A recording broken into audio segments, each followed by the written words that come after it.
د افغانۍ ارزښت ساتل د افغانستان بانک کاري لومړیتوب وي. د ریاست الوزرا کفیل او سیاسي مرستیال مولوي عبدالکبیر د افغانستان بانک له لوی رئیس ملا هدایت الله بدري سره په لیدنه کې نوموړي ته ویلي چې د افغانۍ ارزښت ساتلو برخه کاري لومړیتوب وګرځوي او همدارنګه پولي سیاستونه له معیارونو سره سم په تخصصي ډول مخکې بوځي.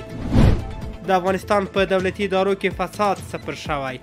د خوړو نړیوال سازمان مرستیال او مل پلاوي د ریاست الوزرا له اداري مرستیال مولوي عبدالسلام حنفي سره په لیدنه کې ویلي چې تیرو کلونو کې په دولتي ادارو کې فساد یوه عمده ستونزه وه خو د اسلامي امارت په راتګ سره له منځه تللې ده.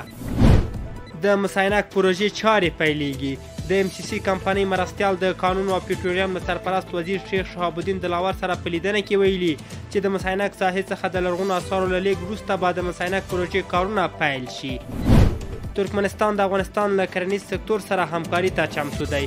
د کرنې او مالدارۍ سرپرست وزیر کابل کې د ترکمنستان له سفیر سره د کرنې بڼوالۍ او مالدارۍ په پراختیا او ګډو همکاریو خبرې کړي.